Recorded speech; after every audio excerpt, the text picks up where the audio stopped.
नमस्कार, NDTV India में आपका स्वागत है। मैं हूं मनोरंजन भारती।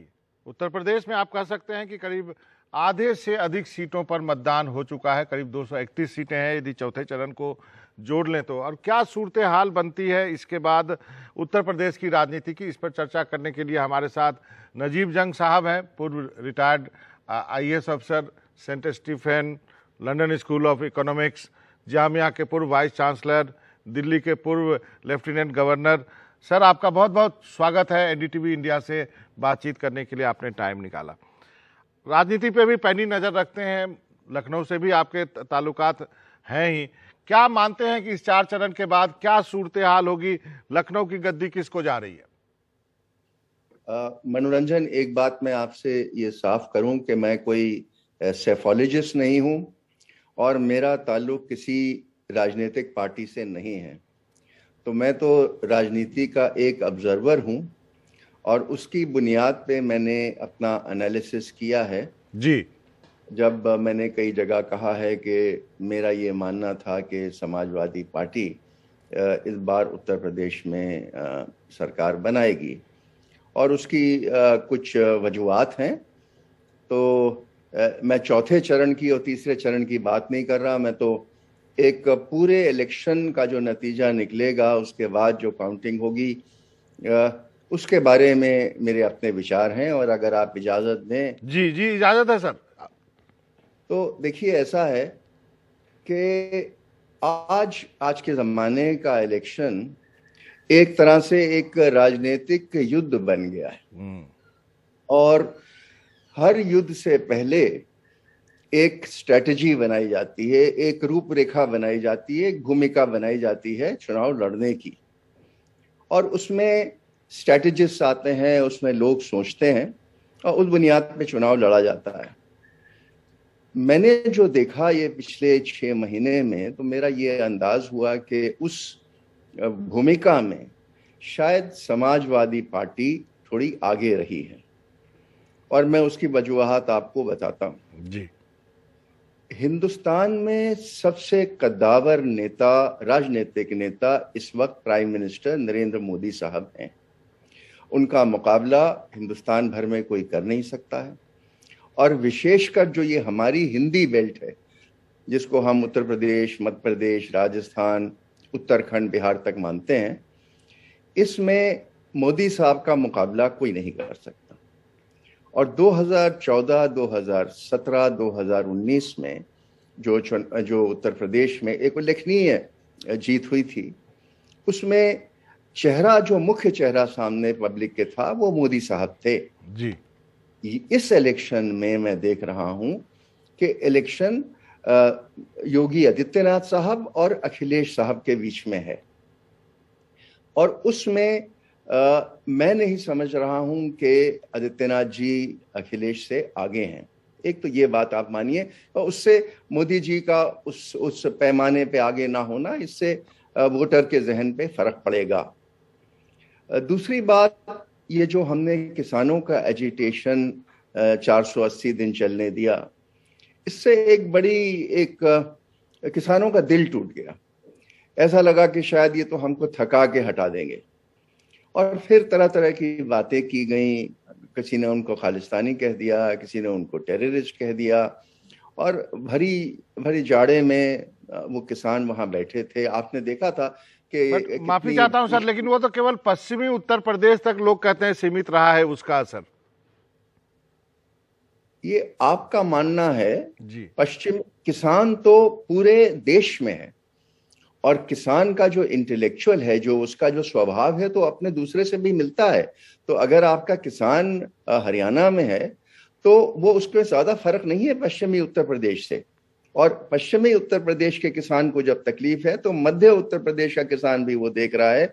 और पीलीभीत में भी ये घटना हुई है जो पूर्वांचल में है। तो इसलिए हमें ये नहीं मान लेना चाहिए कि अगर केवल वेस्टर्न यूपी में किसान को तकलीफ थी इसलिए ईस्टर्न यूपी का किसान या मध्य यूपी का किसान उससे प्रभावित नहीं होगा। मेरा ऐसा मानना नहीं है। लेकिन सर, आप किस बिना पे कह रहे हैं कि अखिलेश यादव आगे चल रहे हैं इस चुनाव में? मैं आपको यही बताना चाह रहा था जी, कि, और मैं ये नहीं कह रहा हूं कि वो आगे चल रहे हैं, मेरा ये मानना है कि जब गिनती होगी तो शायद वो उस वक्त आगे होंगे। और वजूहात एक मैंने आपको किसानों की बताई। अगर आगे चलें तो किसानों की जिंदगी जो पिछले 3 साल में डिफिकल्ट हुई है, तो ये जो जो गाय और सांड और पशु जो उनके खेतों में घुसे हैं एक बहुत बड़ी मात्रा में जी। तो दिन में किसान अपने खेत में किसानी करता है, हल जोतता है, और रात में वही किसान अपने खेत की निगरानी कर रहा है।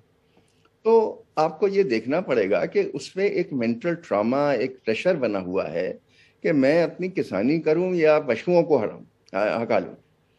तो ये एक बहुत बड़ा मुद्दा ये पूरे यूपी में है, ये केवल वेस्टर्न यूपी की बात नहीं है।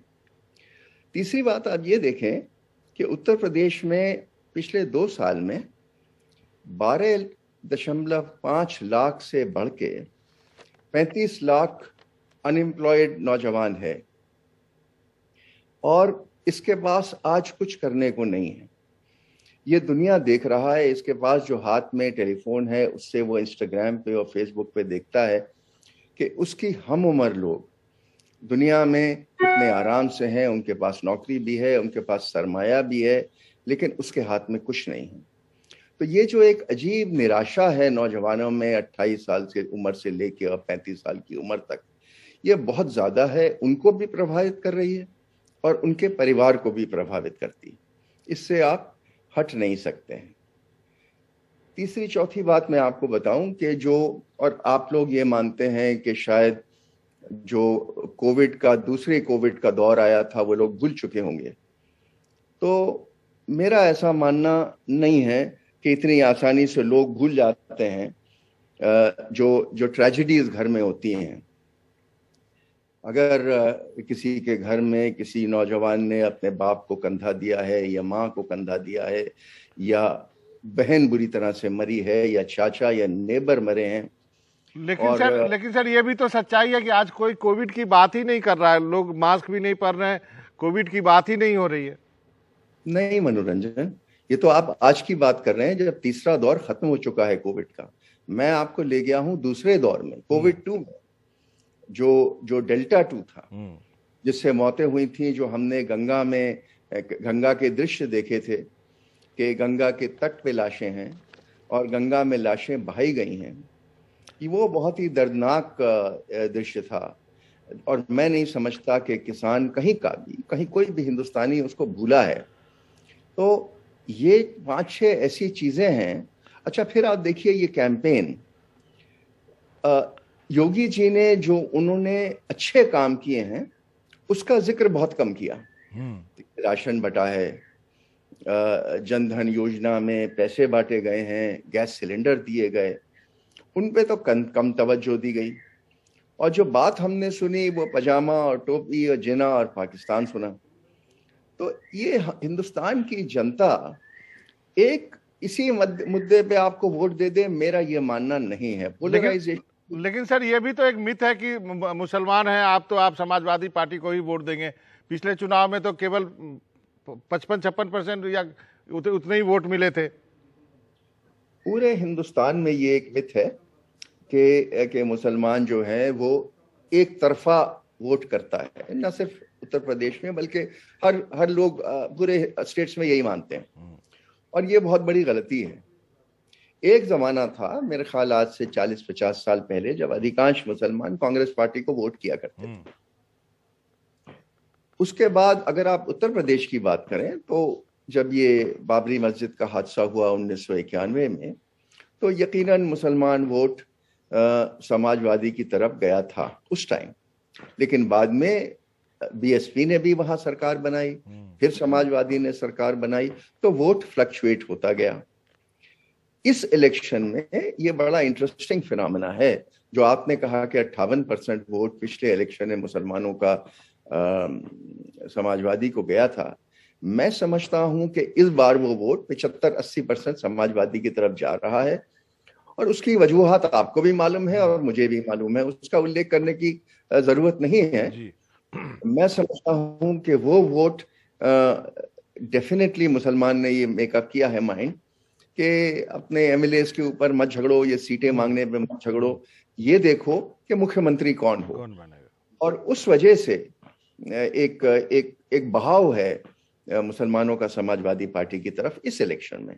लेकिन आपने रेनबो कोलिशन जो बनाया वो भी तो एक बड़ा फैक्टर है ना। अखिलेश यादव ने जो सबको इकट्ठा किया, नॉन यादव ओबीसीज, जो कि पहले 2014 से बीजेपी के पास था।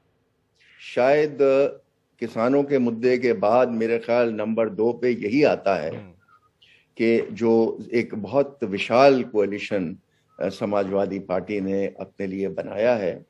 मैं कहीं कह चुका हूं कि देखिए 8-10 महीने पहले सबको ये इम्प्रेशन था कि अखिलेश साहब मेहनत नहीं कर रहे हैं और ये तो बीजेपी के लिए एक जीता जाता खेल है, जागता हुआ खेल है। लेकिन ऐसा हुआ नहीं।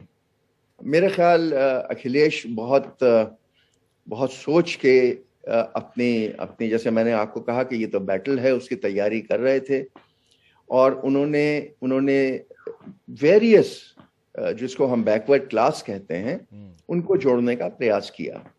अब पिछले इलेक्शन में अगर आप देखते हैं 2017 में भी और 2019 में भी, तो ये जो बैकवर्ड क्लासेस थी इन्होंने सबने एक बहुत ही बड़ी मेजॉरिटी में बीजेपी को सपोर्ट किया था। वो सपोर्ट आज अखिलेश यादव की तरफ सरकती हुई दिख रही है। आप नॉन यादव ओबीसी की बात कर रहे हैं सर? जी हाँ, मैं यादव तो 8-9% है। यादव पॉपुलेशन जो है ये 45%, 46-47%, सॉरी बैकवर्ड पॉपुलेशन 45, 46, 47% है। अगर 36-37% का 25-26% भी अगर समाजवादी की तरफ चला जाता है तो ये इलेक्शन बीजेपी के हाथ से निकल जाता है। और यही हम ग्राउंड पे देख रहे हैं। अगर आप ग्राउंड पे जाके वोटिंग पैटर्न देखेंगे, आपने चार फेजेस की बात की, जो हमें पढ़ने में आया है और देखने में आया है, वो ऐसा लग रहा है कि ये जो बैकवर्ड ये अखिलेश ने मेरे ख्याल देखिए एक बात की है, उन्होंने बड़ा कॉन्शियसली अपना जो ये MY लेबल था, ये मुस्लिम यादव लेबल, इसको अलग करने की कोशिश की है। और ये इन्होंने जो आपने लफ्ज इस्तेमाल किया, एक विशाल रेनबो कोalition की बात की है, इसमें वो बहुत हद तक सक्सेसफुल हुए हैं। जी सर। अपर कास्ट वोट तक मेरे ख्याल काफी हद तक अखिलेश की तरफ जाएगा, क्योंकि यूपी में एक अजीब इंप्रेशन है कि योगी जी ने ठाकुरों को ठाकुरवाद किया है। ठाकुरवाद की बात आप करें सर। एक छोटे से ब्रेक के लिए रुकते हैं, कहीं मत जाइएगा। नजीम जंग साहब से बातचीत जारी है। हम एक ब्रेक से वापस लौट चुके हैं सर। आपसे 2-3 मुद्दों पे आपसे एक उस पर बात करना चाहूंगा।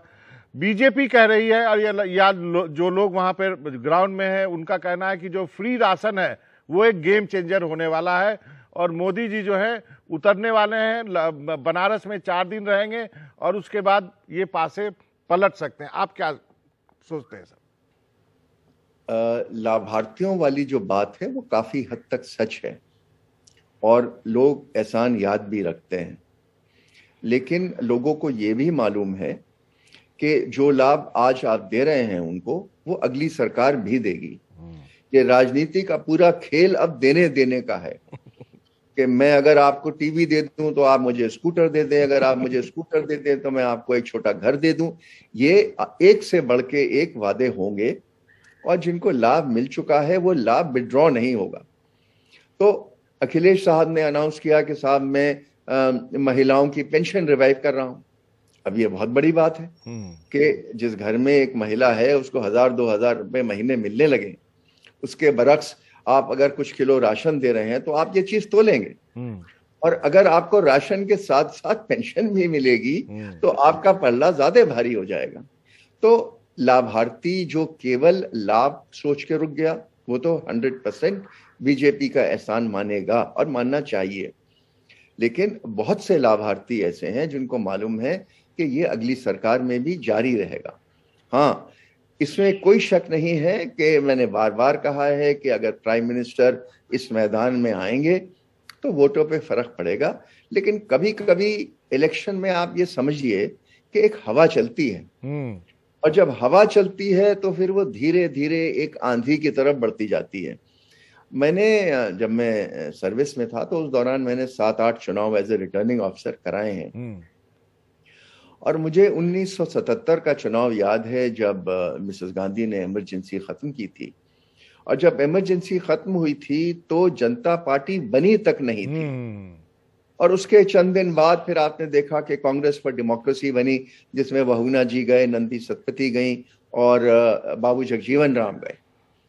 तो उससे एक जनता पार्टी का फिर फॉर्मेशन हुआ। चंद्रशेखर और जो आगे हुआ वो सब इतिहास है। चलते विजय राजे सिंधिया, महारानी विजय राजे सिंधिया ने जो पहली सभा ली तो एडमिनिस्ट्रेशन चकाचौंध में रह गया कि 2-2.5 लाख लोग झांसी आ चुके थे। तो ये अनप्रेसिडेंटेड जो हवा होती है, इसको कोई नहीं रोक सकता। हमने मोदी जी की हवा देखी है भाई। हाँ, सही कहते हैं। हमने 2014, 2019 सब देखिए। चलते चलते एक अंतिम सवाल है सर, क्या आपको लगता है कि वो जो कहा जाता है कि सपा आती है तो यादव और मुस्लिम्स की एक दबंगई हो जाती है और हम जो है वो एनकाउंटर करते हैं, इसको भी बहुत लोग अप्रिशिएट कर रहे हैं? मेरा ख्याल ये बीजेपी के पक्ष में एक बहुत भारी पॉजिटिव पॉइंट है जी कि पुरानी गवर्नमेंट का लॉ एंड ऑर्डर में रिकॉर्ड अच्छा नहीं था। लेकिन हर शासक, आप ये भूल रहे हैं कि अखिलेश 5 साल राज कर चुके हैं, एक मैच्योर आदमी हो चुके हैं, एक मैच्योर राजनीतिज्ञ हैं और उनको अपनी पुरानी कमजोरी मालूम है।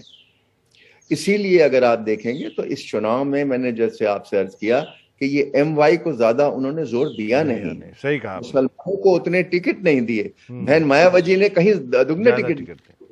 तो ये बात, और यादवों को अखिलेश ने टिकट नहीं दिए। उसको देखते हुए उनकी पैनी नजर मैं समझता हूं लॉ एंड ऑर्डर पे रहेगी।